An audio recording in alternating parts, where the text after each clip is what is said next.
صل على سيدنا ومولانا محمد وعلى بسم اللہ الرحمن الرحیم۔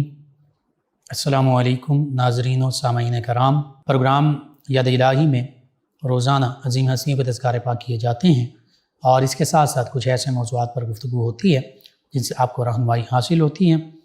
آج ام المومنین سیدہ حفصہ بنت سیدنا عمر رضی اللہ عنہما آپ کے تذکارے پاک ہوں گے۔ اس سے پہلے اسماء الحسنہ اللہ تعالیٰ کے پاکیزہ مبارک بابرکت ناموں میں سے ایک اسم مبارک الخافض، اس کی برکتوں کا چند ایک برکتوں کا ذکر ہوگا۔ الخافض کا معنی ہے پست کرنے والا۔ یا خافض کے طور پر جب ہم اسے پڑھیں گے تو کیا برکتیں حاصل ہوں گی، سماعت کیجئے۔ جو کوئی یا خافض 500 مرتبہ پڑھے گا اللہ تعالیٰ اس کی حاجت پوری فرمائے گا، اور اگر وہ پریشان ہے پریشانی دور ہو جائے گی، اور دشمن اگر کوئی اسے نقصان یا صدمہ پہنچانا چاہتا ہے تو دشمن کے نقصان اور صدمہ پہنچانے سے بچ جائے گا۔ اللہ تعالیٰ کی حفاظت اس کے شامل حال رہے گی۔ اسی طرح جو 1000 مرتبہ یا خافض پڑھے گا انشاءاللہ تمام دشمنوں سے محفوظ رہے گا۔ جو اس اسم مبارک یا خافض کو کثرت سے پڑھے تو حاکم وقت اس سے راضی ہوگا، رضامند ہوگا۔ اسی طرح اگر کوئی ظالم سے ڈرتا ہو تو اس اسم مبارک یا خافض اس کو 70 مرتبہ پڑھا کرے تو ظالم کے ظلم سے بچا رہے گا۔ جو شخص اسم مبارک یا خافض کثرت سے پڑھتا ہے، ورد کرتا ہے، اللہ تعالیٰ اس کے دل کو تکبر اور غرور سے نفرت کرنے والا بنائے گا، یعنی تکبر اور غرور سے اسے نفرت ہو جائے گی۔ وہ اللہ تعالیٰ اور اس کے رسول کریم صلی اللہ علیہ وآلہ وسلم کی مخالفت کرنے والے کو بہت برا جانے گا۔ اللہ اور اس کے حبیب صلی اللہ علیہ وآلہ وسلم کی محبت پیدا ہو جائے گی۔ بڑے سے بڑے متکبر اور مغرور آدمی جو ہیں وہ اس کی نظروں میں حقیر اور ذلیل نظر آئیں گے۔ متکبر اور مغرور، تکبر چونکہ حرام ہے، وہ لوگ اس کو پسند نہیں آئیں گے، اور ہونا بھی ایسا ہی چاہیے۔ اسی طرح جو شخص 3 روزے رکھے پھر چوتھے دن اللہ تعالیٰ کے اسم مبارک یا خافض اس کو 70,000 مرتبہ پڑھے تو جو جان مال عزت آبرو کا دشمن بنا ہوا ہے اس دشمن پر یہ فتح پا لے گا۔ اسی طرح جو شخص یا خافض ہر روز صبح کی نماز کے بعد 500 مرتبہ پڑھتا رہے گا انشاءاللہ اللہ تعالیٰ کی رحمت کے سائے میں رہے گا۔ اللہ تعالیٰ دشمنوں سے محفوظ رکھے گا اسے۔ جو شخص اس پر حملہ کرنے کا ارادہ کرے گا اپنے ارادے میں ناکام رہے گا، یعنی اپنی حفاظت کے لیے یہ پڑھا جا سکتا ہے۔ اگر کوئی شخص اپنے دشمنوں کی عداوت، شقاوت اور شرارت اور زیادتی سے تنگ ہے، عاجز ہے، اور کوئی تدبیر ان سے خلاصی کی سے نظر نہیں آتی تو یا خافض کا بکثرت ورد کیا کرے۔ انشاءاللہ اس اسم مبارک کے ورد کی برکت سے اللہ تعالیٰ اسے دشمنوں کی شقاوت، دشمنی، عداوت، شرارت، زیادتی سے محفوظ و مامون رکھے گا۔ اسی طرح اگر کوئی شخص اسم مبارک یا خافض بکثرت پڑھے گا اللہ تعالیٰ اپنے فضل و کرم سے اسے صاحب ہیبت و عظمت بنائے گا۔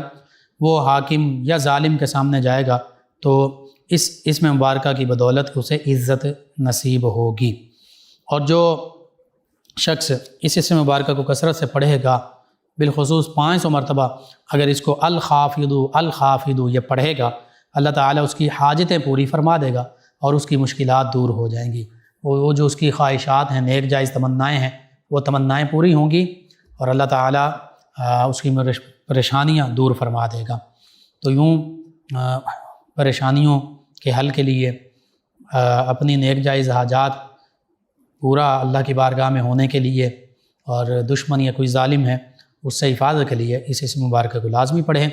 اپنا معمول کا حصہ بنائیے، اپنے اعزاء قریبا رشتہ دار، دوست احباب، پڑوسی، محلے دار، امت مسلمہ تک پہنچائیے۔ میرے آپ کے ہمارے بتانے سے امت مسلمہ میں سے ہمارے کسی بھی مسلمان بہن بھائی، کسی مسلمان فرد، کسی کا بھی فائدہ ہوتا ہے انشاءاللہ یہ ہمارے لیے دین و دنیا آخرت میں بھلائی، فائدے، نجات اور شفا کا باعث ہوگا۔ اللہ سبحانہ وتعالی ہمیں آسانیاں عطا فرمائے، آسانیاں بانٹنے والا بنائے، مشکلات سے ہماری حفاظت فرمائے، آمین۔ جی ناظرین و سامعین، پروگرام یاد الہی میں روزانہ عظیم ہستیوں کے تذکارے پاک کیے جاتے ہیں اور اس کے ساتھ ساتھ کچھ ایسے موضوعات پر گفتگو ہوتی ہے جن سے آپ کو رہنمائی حاصل ہوتی ہے۔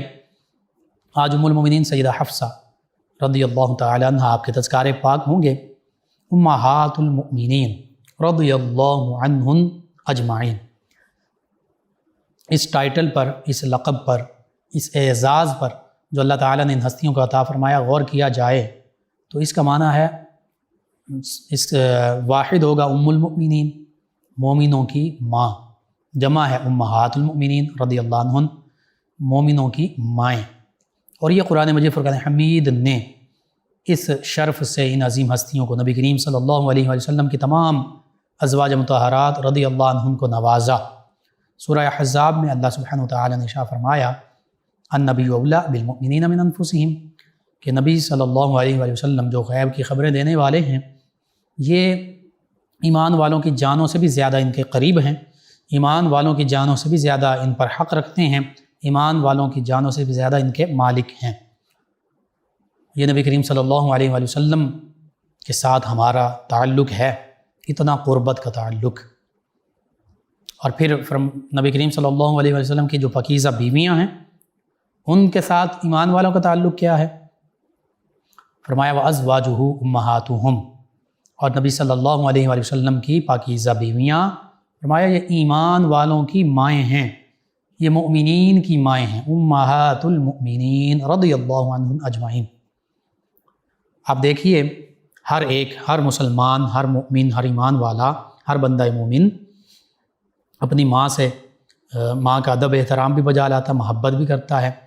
اور حقیقت یہ کہ فرمایا گیا کہ الجنت تحت اقدام الامہات، جنت جو ہے یہ ماؤں کے قدموں تلے ہے۔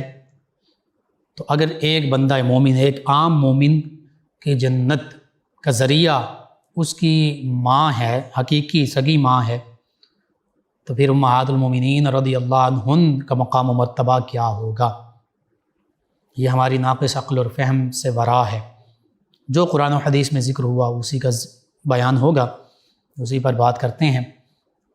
ہماری سگی مائیں، ان کی اتنی شان ہے، ان کے اتنا اللہ تعالیٰ نے، اللہ کے حبیب صلی اللہ علیہ وسلم نے عظمت، رفعت اور شان عطا فرمائی، مقام و مرتبہ عطا فرمایا، تو پھر مومنوں کی جو مائیں ہیں، جو نبی کریم صلی اللہ علیہ وسلم کی پاکیزہ بیویاں ہیں، ان کی شان کیا ہوگی؟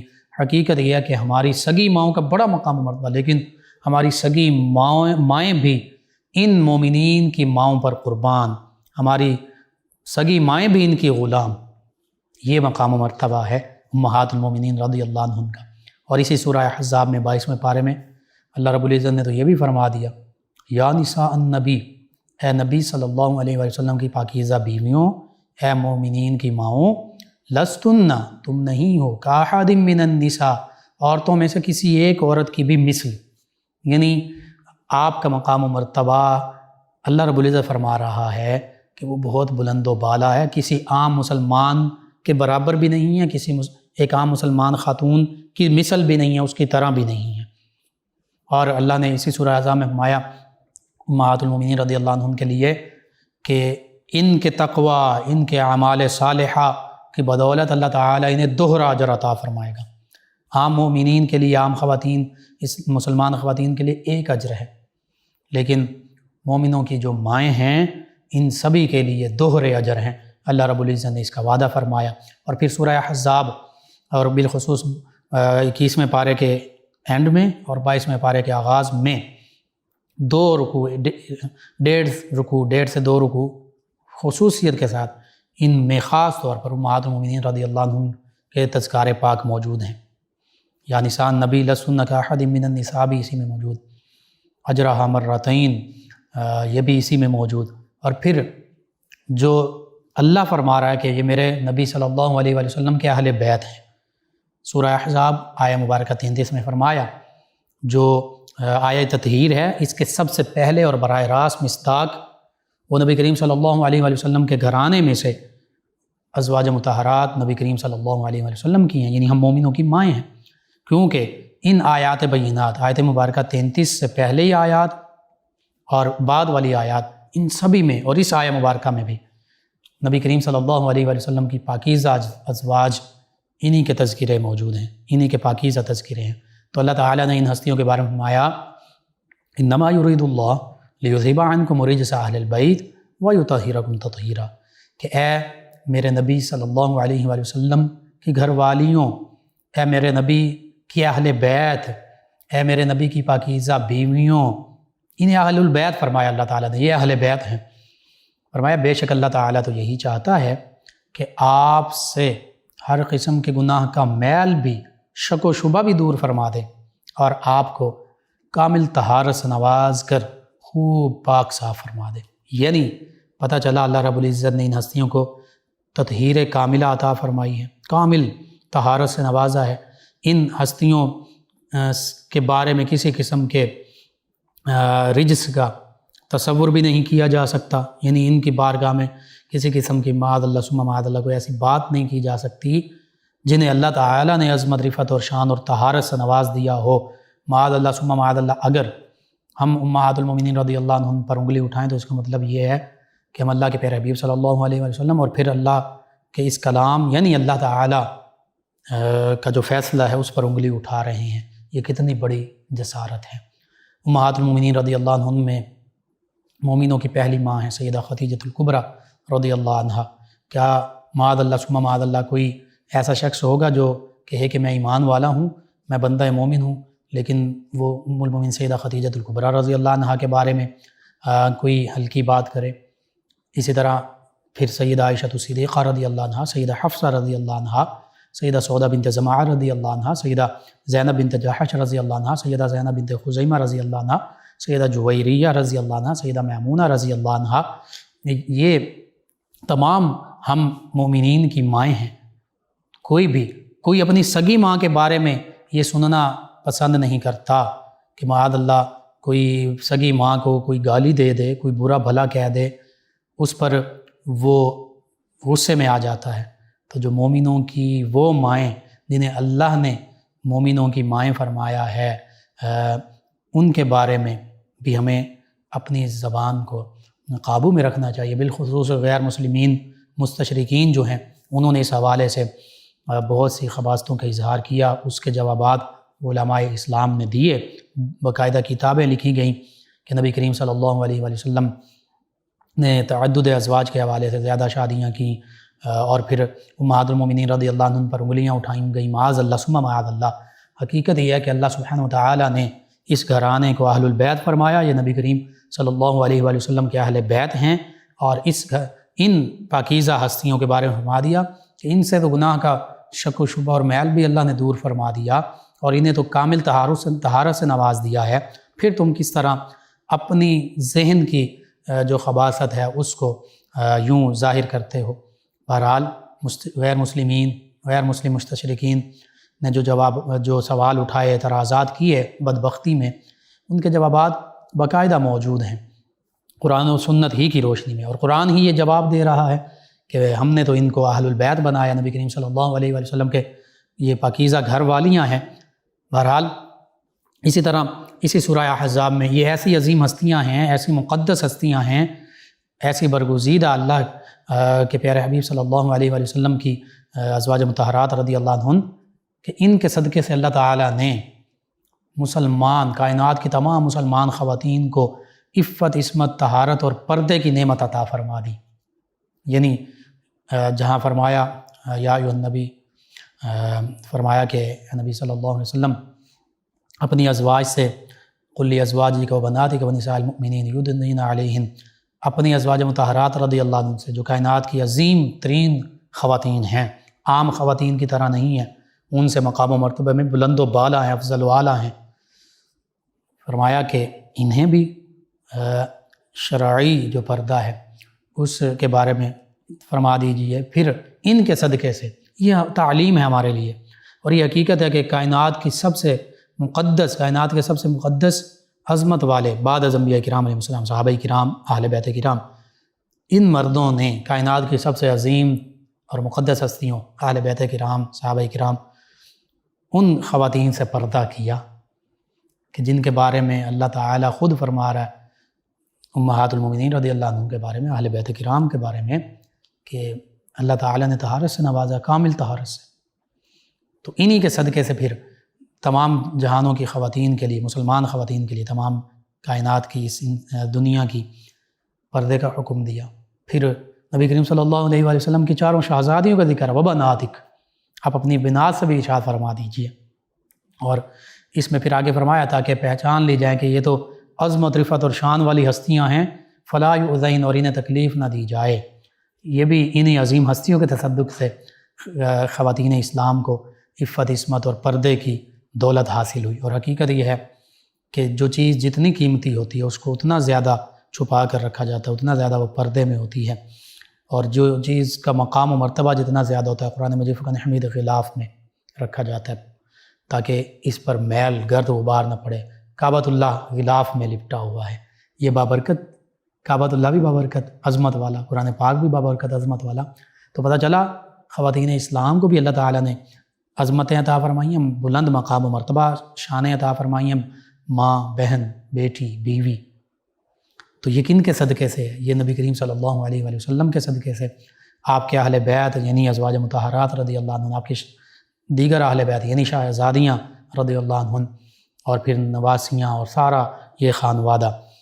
ہاں، پھر نبی کریم صلی اللہ علیہ وآلہ وسلم نے اسی آیہ مبارکہ کے ضمن میں بالخصوص، اگرچہ اہل بیت میں نبی کریم صلی اللہ علیہ وآلہ وسلم کی تمام ازواج مطہرات رضی اللہ عنہ شامل ہیں، تمام قرابت دار شامل ہیں، شہزادے، شہزادیاں، نواسے، نواسیاں شامل ہیں، سبھی ہستیاں شامل ہیں، لیکن پھر بھی بالخصوص خصوصیت کے ساتھ نبی کریم صلی اللہ علیہ وآلہ وسلم نے سیدنا علی المرتضیٰ، سیدہ فاطمہ الزہرا، سیدنا امام حسن و حسین رضی اللہ عنہ ان کو اپنے ساتھ لیا چادر مبارکہ میں، اور ان کے لیے بھی یہی دعا فرمائی۔ بہرحال ام المومنین سیدہ حفصہ رضی اللہ عنہ، مختلف روایات ہیں، بعض روایات کے مطابق یہ ان کا جو ولادت ہے یہ مکہ المکرمہ میں، اس پہ سبھی کا اتفاق ہے، مکہ المکرمہ میں ان کی ولادت باسعادت ہوئی، اور غالباً اعلان نبوت سے 5 سال پہلے، یعنی جب نبی کریم صلی اللہ علیہ وآلہ وسلم کی عمر مبارکہ 35 برس تھی۔ پھر یہ بھی اسلام قبول کرنے والوں میں اولین صف میں شامل ہوئیں۔ جب سیدنا عمر رضی اللہ عنہ نے اسلام قبول کیا تو سیدہ حفصہ رضی اللہ عنہ نے بھی اسلام قبول کیا۔ ان کا پہلا عقد جو ہے سیدنا خنیس بن حذافہ رضی اللہ عنہ ان سے ہوا، یہ بھی مہاجر صحابہ کرام علیہم رضوان میں شامل ہیں۔ اور پھر ان کی نسبتیں خلیفۃ المسلمین، امیر المومنین، دوسرے خلیفہ راشد سیدنا عمر رضی اللہ عنہ، ان کے والد گرامی ہیں، اور پھر والدہ ان کی زینب بنت مظعون ہیں، اور یہ زینب بنت مظعون جو ہیں یہ رضی اللہ عنہا، یہ سیدنا عثمان بن مظعون رضی اللہ عنہ کی بہن ہیں، کہ جو جن کا سب سے پہلے مدینہ طیبہ میں وصال ہوا کہ کریم صلی اللہ علیہ وآلہ وسلم نے خود ان کے کفن دفن دیگر معاملات جو ہیں ان میں شرکت بھی فرمائی۔ اور ان کے شوہر سیدہ حفصہ رضی اللہ عنہ ابھی ام المومنین نہیں بنی، تو ان کے شوہر جو ہیں وہ اور یہ مدینہ طیبہ انہوں نے ہجرت کی۔ ہجرت کرنے کے بعد غزوہ بدر کا معرکہ پیش آیا، بعض روایت کے مطابق غزوہ بدر میں خنیس بن حذافہ ان کے پہلے شوہر وہ شہید ہوئے، اور اکثر روایات میں یہ بھی ہے کہ غزوہ بدر کے بعد انہوں نے وصال پایا۔ جب ان کا وصال ہوا تو اس دوران، غزوہ بدر کے دوران، سیدنا عثمان ذو النورین رضی اللہ عنہ کی زوجہ محترمہ، زوجہ مطہرہ، نبی کریم صلی اللہ علیہ وآلہ وسلم کی شہزادی، دوسری شہزادی سیدہ رقیہ رضی اللہ عنہ، ان کا بھی وصال ہو چکا تھا۔ تو اب سیدہ حفصہ رضی اللہ عنہ بیوہ ہوئی ہیں۔ سیدنا عمر رضی اللہ عنہ نے سیدنا ابوبکر رضی اللہ عنہ ان سے بھی ان کے عقد کے لیے کہا کہ آپ ان سے عقد، میری صاحبزادی سے عقد کر لیں۔ سیدنا ابوبکر رضی اللہ عنہ خاموش ہو گئے۔ پھر سیدنا عثمان رضی اللہ عنہ سے کہا سیدنا عمر رضی اللہ عنہ نے کہ آپ حفصہ سے عقد کر لیں، یہ بھی خاموش ہو گئے۔ بعد میں چونکہ سیدنا عثمان ذو النورین رضی اللہ عنہ کی زوجہ وہ وصال پا چکی تھی تو وہ غمگین تھے۔ نبی کریم صلی اللہ علیہ وآلہ وسلم نے انہیں دیکھا کہ غم زدہ بیٹھے ہیں، پوچھا عثمان کیا معاملہ ہے؟ تو انہوں نے عرض کیا یا رسول اللہ صلی اللہ علیہ وسلم، آپ کے ساتھ جو قربت کا تعلق تھا، مصاہرت کا تعلق تھا، دامادی کا شرف تھا، وہ جاتا رہا۔ تو پھر نبی کریم صلی اللہ علیہ وآلہ وسلم نے فرمایا یہ جبریل امین علیہ السلام حاضر ہوئے ہیں، یہ کہتے ہیں کہ اللہ تعالیٰ کا حکم ہے کہ محمد صلی اللہ علیہ وآلہ وسلم آپ اپنی پہلی صاحبزادی رقیہ رضی اللہ عنہ، انہی کے مہر کی مثل دوسری شہزادی سیدہ ام کلثوم رضی اللہ عنہ، ان کا نکاح سیدنا عثمان رضی اللہ عنہ سے فرما دیں۔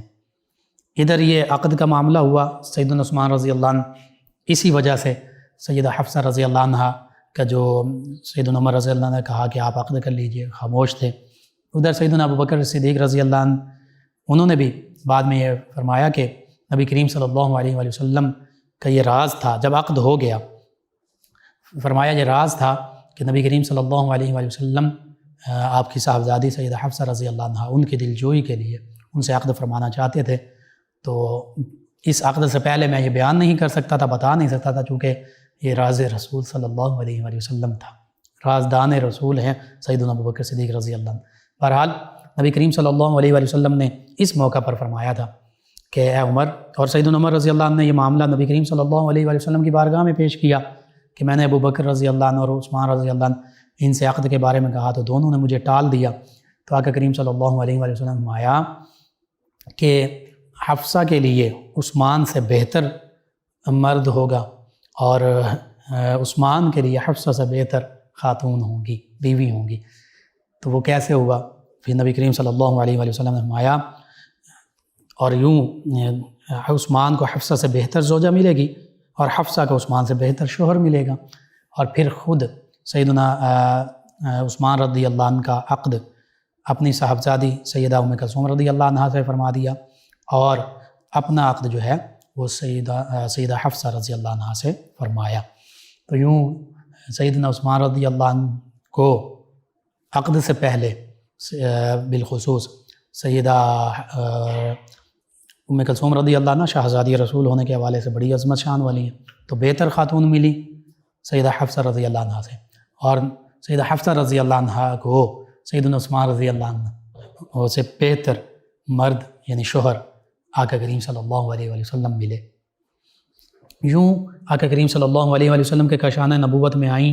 نبی کریم صلی اللہ علیہ وآلہ وسلم سے بڑی محبت کرتی تھیں. آقا کریم صلی اللہ علیہ وآلہ وسلم تمام ازواج مطہرات رضی اللہ عنہ کی طرح ان سے بھی بڑی محبت فرماتے تھے. اور پھر آقا کریم صلی اللہ علیہ وآلہ وسلم کی یہ زوجہ مطہرہ ہم مومنین کی ماں، یہ عبادت گزار، بہت زیادہ نوافل پڑھنے، قرآن کریم کی تلاوت، پھر دن میں روزے رکھنے، اور یہ ایسا معاملہ تھا کہ اللہ تعالیٰ نے بھی اس کی تعریف فرمائی. نبی کریم صلی اللہ علیہ وآلہ وسلم کی بارگاہ میں جبریل امین علیہ السلام حاضر ہوئے اور انہوں نے یہ عرض کیا کہ اللہ تعالیٰ کی طرف سے کہ یہ تو صائم الدہر ہیں، روزہ رکھنے والی ہیں، نفل اللہ تعالیٰ کی عبادت کرنے والی، بالخصوص قرآن کریم کی تلاوت بہت زیادہ کرنے والی ہیں. اور پھر سیدہ حفصہ رضی اللہ عنہ بھی ام المؤمنین سیدہ عائشہ صدیقہ رضی اللہ عنہ کی طرح آپ سے 60 احادیث مبارکہ مروی ہیں، جس میں خواتین کے مسائل کے حوالے سے بھی احادیث مبارکہ ہیں. ان میں سے 4 متفق علیہ ہیں، یعنی بخاری اور مسلم دونوں میں موجود ہیں. 6 ایسی ہیں جو صرف صحیح مسلم میں ہیں، اور پھر باقی 50 جو ہیں وہ احادیث مبارکہ کی جو دیگر کتب ہیں ان میں باقی 50 احادیث مبارکہ موجود ہیں. تو اس سے پتہ چلتا ہے کہ ام المؤمنین سیدہ حفصہ رضی اللہ تعالی عنہ جہاں عبادت، تقوی، زہد، ورع اس کی پیکر تھیں، یعنی دن رات ہر لمحہ اللہ کی یاد میں عبادت میں مشغول رہا کرتی تھی، وہیں پر آقا کریم صلی اللہ علیہ وآلہ وسلم سے فرامین مبارکہ یعنی احادیث مبارکہ بھی سماعت کیا کرتی تھیں. تبھی تو 60 احادیث مبارکہ بالخصوص وہ آپ سے روایت کی گئی. ان روایت کرنے والوں میں پھر آپ کے شاگردوں میں کون کون شامل ہیں یہ دیکھیے. سیدنا عبداللہ بن عمر رضی اللہ عنہ، سالم بن عمر، عاصم بن عمر رضی اللہ عنہ، اس طرح کے یعنی آپ کے جو بھتیجے ہیں وہ بھی شامل ہیں. اور پھر صحابہ کرام علیہم رضوان بالخصوص ان ہستیوں نے آپ سے حدیث مبارکہ کی سماعت کی اور پھر آگے امت مسلمہ تک وہ حدیث مبارکہ پہنچائیں.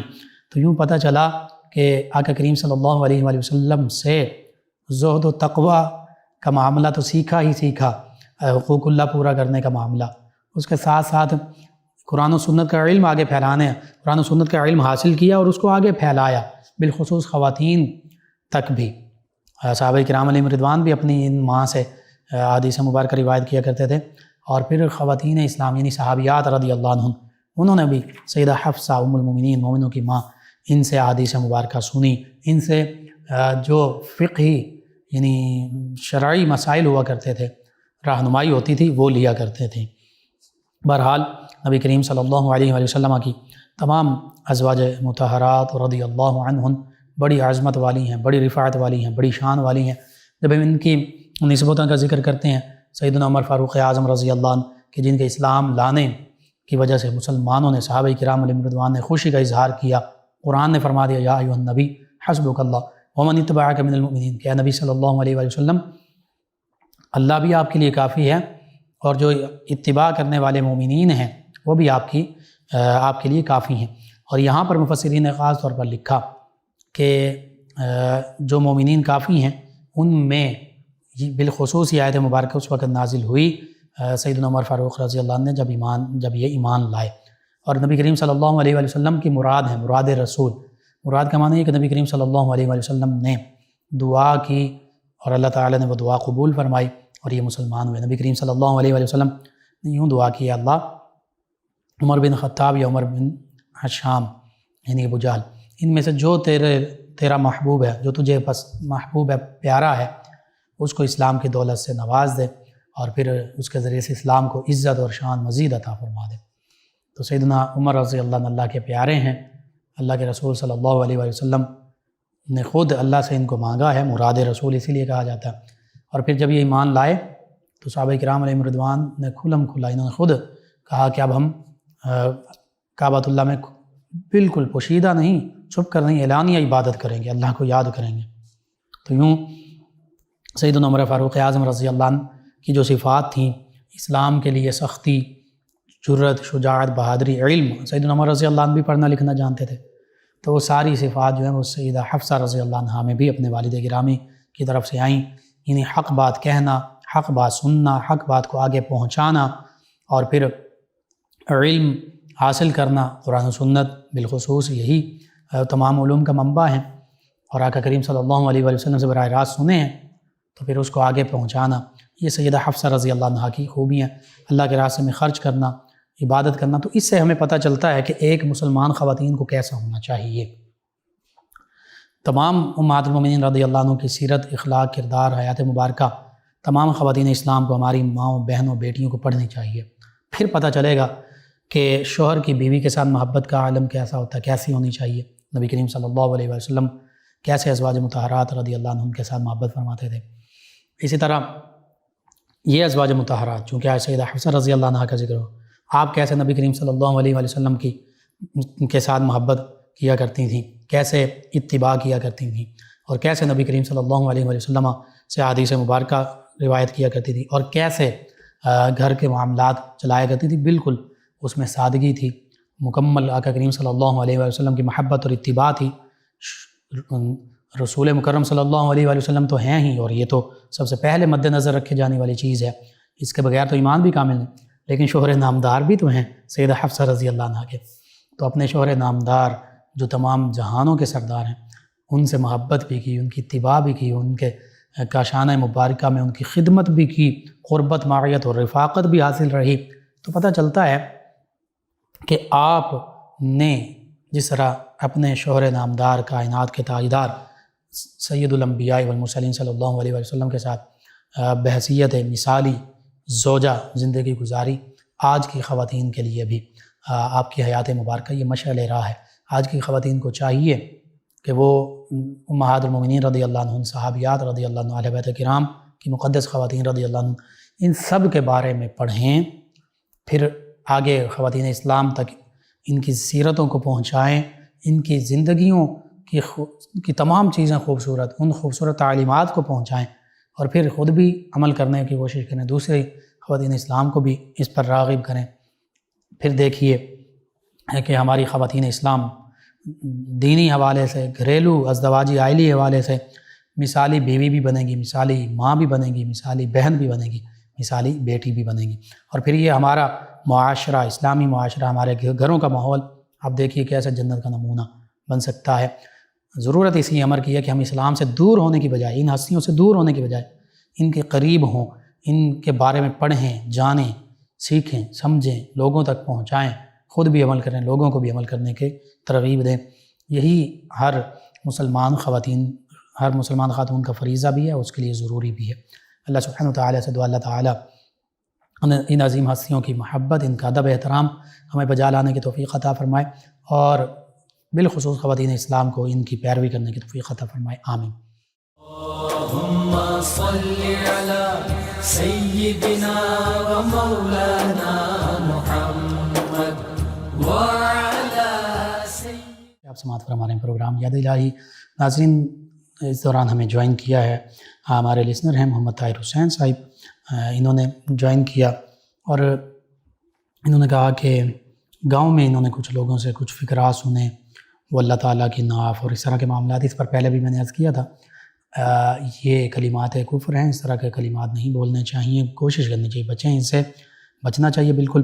اور اللہ تعالیٰ جسم سے پاک ہے، تو اس طرح ہم اللہ تعالیٰ معاذ اللہ ثم معاذ اللہ یہ نہیں کہہ سکتے کہ اللہ کا بازو یا اللہ کے جسم کے حصے اس طرح.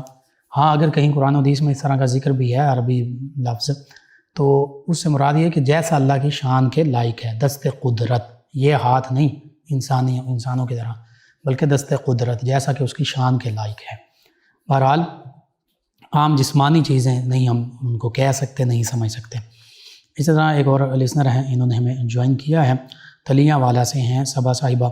انہوں نے اپنے خواب کا ذکر کیا. میں نے آپ کے خواب کبھی پہلے بھی بتایا تھا، دوبارہ بھی اس حوالے سے یہ عالم پاک دیکھتی ہیں یہ انہوں نے کہا. تو بہرحال جو چیز ہم بعض اوقات آپ بھی اور بھی ہمیں لسنرز نے خواب کے حوالے سے پوچھا، جو دن میں ہم سوچ رہے ہوتے ہیں، جو کر رہے ہوتے ہیں، یا جو ہم سوچ رہے ہوتے ہیں کہ ہم نے یوں کرنا ہے، بعض اوقات وہی خواب میں رات کے وقت نظر آ جاتا ہے. یا بعض کا جو ہم کسی سے سن رہے ہوتے ہیں یا کوئی واقعہ دیکھ رہے ہوتے ہیں وہی واقعہ دوبارہ خواب میں دہرا دیا جاتا ہے. تو ایسی چیزوں کے حوالے سے کوئی گھبرانے کی ضرورت نہیں ہوتی، اور نہ ہی یہ ضروری ہوتا کہ وہ خواب سچا ہو، اسی طرح ہو. اس کے برعکس بھی ہو سکتا ہے اور وہ ایک خیال بھی ہو سکتا ہے، وہی تصور جو دن میں دیکھا تھا یا سوچا تھا. ان کے علاوہ میں جوائن کیا ایک اور ہمارے لسنر ہے محمد بلال ہے غالباً. انہوں نے دعاؤں سے نوازا. جی شکریہ. اللہ تعالیٰ آپ کے حق میں، امت مسلمہ کے حق میں یہ دعائیں قبول فرمائے. رضا صاحب فیصل آباد سے کہتے ہیں السلام. مفتی لقمان صاحب جی وعلیکم السلام. ایک اور ہیں ہمارے ساتھ صاحب، یہ کہتے ہیں کہ ڈبل سنتا ہوں کانوں سے، کان بند ہیں، کچھ وظیفہ بتا دیں. یا سمیعو اس کو کثرت سے پڑھا کریں اور علاج بھی لازمی کروائیں. اللہ تعالیٰ شفا عطا فرمائے. ایک اور لسنر ہیں، انہوں نے ہمیں جوائن کیا، انوار الحق صاحب کہتے ہیں السلام علیکم لقمان بھائی، آپ کا پروگرام بہت نائس ہے، میں ہر روز آپ کا پروگرام سنتا ہوں اور اس سے ہم سب کو سمجھنے میں بہت کچھ ملتا ہے. اور کہتے ہیں کہ 7 سال سے ایک مصیبت میں ہوں، بیماری کا معاملہ ہے، کوئی وظیفہ بتا دیں مہربانی ہوگی. جی یا سلامو یہ کثرت سے پڑھیں، اور بالخصوص صبح کے وقت، سحری کے وقت، فجر کے وقت، نماز سے پہلے، نماز کے بعد، اشراق کے وقت یا سلامو اٹھتے بیٹھتے چلتے پھرتے اس کی کثرت کریں، انشاءاللہ اللہ تعالیٰ سلامتی عطا فرمائے گا. ایک اور لسنر ہیں، انہوں نے ہمیں جوائن کیا اور یہ کہتے ہیں السلام علیکم لقمان بھائی. جی وعلیکم السلام. کہتے ہیں بیوٹیفل پروگرام، اللہ پاک آپ کو لمبی خوشیوں والی زندگی عطا فرمائے اور عمر حج کی سعادت عطا فرمائے. جی قرۃ العین صاحبہ اور عائشہ صاحبہ جی شکریہ آپ کا. اللہ تعالیٰ آپ کو بھی انہی دعاؤں کا مصداق بنائے. ایک اور لسنر ہیں، میں کہتے ہیں لقمان بھائی آپ کا پروگرام بہت اچھا ہے، بہت سکون ملتا ہے، اللہ پاک آپ کو صحت دے اور آپ کے علم میں برکت عطا فرمائے. جمشید صاحب ہیں، کہتے ہیں میرے لیے دعا کر دیں، اللہ تعالیٰ آپ کو بھی انہیں تمام چیزوں سے نوازے، اللہ تعالیٰ آپ کو امت مسلمہ کو سلامتی عطا فرمائے. شکریہ. نصیر احمد صاحب ہیں، سیدنا علی مرتضیٰ کرم اللہ وجہ کریم کی ولادت باسعادت کے بارے میں پوچھا کعبۃ اللہ میں. جی بعض تاریخی روایات میں یہ بالکل ذکر ملتا ہے، اور یہ علمی ایک معاملہ ہے، تاریخی معاملہ. اس میں کوئی وہ معاملہ نہیں ہے کہ ہم اس کو قرآن و سنت یا اس طرح اس بحث میں الجھ جائیں، تاریخی طور پر اس بات بھی ملتا ہے. بہرحال ان کے علاوہ ہمیں جوائن کیا ہے ایک اور لسنر ہیں، انہوں نے کہا کہ یا باسطو جو 72 دن تک پڑھنا ہے 12,000 مرتبہ، تو کیا یہ دن میں پڑھنا یا رات میں؟ جی کسی بھی وقت پڑھا جا سکتا ہے. یہ شہر بانو صاحبہ انہوں نے ہمیں جوائن کیا. نزاکت علی خان صاحب ہیں، تحصیل بھوانہ ضلع چنیوٹ سے کہتے ہیں السلام علیکم. جی وعلیکم السلام. کہتے ہیں سر آپ کا پروگرام ماشاءاللہ بہت اچھا ہے اور میرے گھر والے سنتے ہیں. انہوں نے اپنے پرابلم کا ذکر کیا کہ میری 18 سال ابھی عمر نہیں ہوئی، مئی میں ہوگی، تو والد صاحب جاب کے لیے کہتے ہیں، تو اس حوالے سے میری رہنمائی کر دیں. جی آپ کوشش کیجئے کوئی ایسی جاب تلاش کیجئے جس میں عمر کا معاملہ ہی نہ ہو، کوئی عام پرائیویٹ جاب، کوئی سیلز سے ریلیٹڈ جاب، کوئی اور. تو جہاں پہ عمر کا معاملہ وہاں آپ ابھی نہ جائیں، جب آپ کی عمر پوری ہو جائے پھر وہاں پر تلاش کر لیجئے گا. تو سادہ سی یہی بات ہے کہ جہاں عمر کی قید نہیں ہے وہاں پر آپ چلے جائیں، ایسی جاب تلاش کر لیجئے. نادیہ صاحبہ کہتی ہیں السلام علیکم بھائی کیسے ہیں آپ؟ جی وعلیکم السلام الحمدللہ. کہتی پروگرام ہمیشہ کی طرح بہت اچھا، اللہ تعالیٰ آپ کو ہمیشہ خوش رکھے، سلامت رکھے. آمین۔ ان کے علاوہ اقبال صاحب انہوں نے سلام کہا جی وعلیکم السلام۔ محمد حسین ہیں اور حسنین علی ہیں، ان کا تقریباً ملتا جلتا سوال ہے، خواب کی تعبیر کے بارے میں پوچھا، اور کہتے ہیں کہ خواب میں وائف کو ڈائیورس دی۔ وہی معاملہ ہے کہ بعض اوقات شیطان کی طرف سے برے وسوسے ہوتے ہیں، بعض اوقات اپنے جو خیالات تصورات ہوتے ہیں وہ متشکل ہو جاتے ہیں، تو کوئی گھبرانے کی ضرورت نہیں، خود کا خیرات کیجیے، اور اسلام کی تعلیمات میں بھی آپ بھی ہم سب کو حاصل کرنی چاہیے، بالخصوص نماز، روزہ، حج، زکوٰۃ، عقائد، نکاح، طلاق، ان کے معاملات، اس میں بھی اسی کی طرف اشارہ ہو سکتا ہے۔ ایک اور لسنر ہیں، کہتے ہیں ماشاءاللہ آپ کا پروگرام بہت اچھا ہے، دوبارہ سن کر اچھا لگا، اور کہتے ہیں کہ ماں باپ کی بے قدری آج کل اولاد کرتی ہیں، اس حوالے سے بتا دیجئے کہ ماں باپ کی بات نہیں سنتے، لیکن اگر مرد ہیں تو بیوی ہو تو اس کی بات سنتے ہیں۔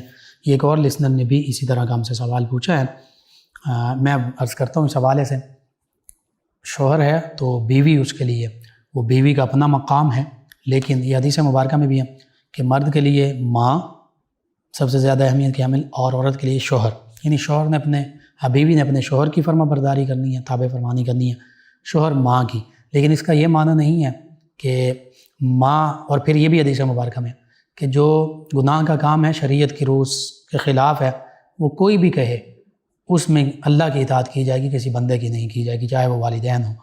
تو اب پتہ یہ چلا کہ اگر ماں یا باپ کوئی غیر شرعی معاملہ کہیں، وہ بیوی کے متعلق بھی ہو، تو اس میں ماں باپ کی بات نہیں مانی جائے گی۔ ہاں باقی معاملات میں شوہر جو ہے، یعنی بیٹا، ماں کے لیے وہ بیٹا ہے، تو وہ اپنی ماں کا ادب احترام کرے، اس کی نیک جائز جتنی باتیں ہیں وہ مانے، غیر شرعی بات، ناجائز بات نہیں مانی جائے گی۔ اسی طرح بیوی کے معاملے میں بیوی کا جتنا حق ہے وہ اس کو حق لازمی دے، یہ نہیں ہو سکتا کہ ماں کی خاطر بیوی کے ساتھ برا بھلا کرے، یا بیوی کی وجہ سے ماں کے ساتھ برا بھلا کرے، کوئی برا معاملہ کرے۔ دونوں کے ساتھ ماں کا مقام مرتبہ زیادہ ہے بیٹے کے لیے، لیکن اس کا یہ معنی نہیں کہ بیوی کے حقوق چھوڑ دے، بیوی کے ساتھ محبت، اس کے حقوق وہ بھی پورا کرتا رہے، ماں کا ادب احترام، محبت اور حقوق وہ بھی پورا کرتا رہے۔ ان کے علاوہ ہمیں جوائن کیا ہے ایک اور لسنر ہیں، انہوں نے کہا کہ کوئی وظیفہ بتا دیں کہ جو میں ہر وقت کر سکوں۔ جی بہت اچھا آپ نے سوال کیا، تمام امت مسلمہ کے لیے، سبھی کے لیے اللہ اللہ یہ زبان سے پڑھتے رہیں، دل میں پڑھتے رہیں، اسی طرح یا اللہ یا سلام، یا اللہ یا سلام، یہ پڑھتے رہیں، اسماء الحسنہ پڑھتے رہیں، یہی وظیفے ہیں۔ قرآن کریم کی تلاوت، درود پاک کی کثرت، استغفار کی کثرت، نماز، یہ ضروری ہیں، باوضو رہیں، یہی وظیفے ہیں۔ آپ تمام ویورز لسنرز کا شکریہ، آپ ہمیں جوائن کرتے ہیں۔ پروگرام یاد الہی کا وقت ختم ہو جاتا ہے، انشاءاللہ کل صبح دوبارہ آپ سے ملاقات ہوگی پروگرام یاد الہی میں۔ اپنے میزبان محمد لقمان رضا اور ہماری ٹیم کو اجازت دیجیے، اللہ نگہبان۔ اللہم صل علی سیدنا و مولانا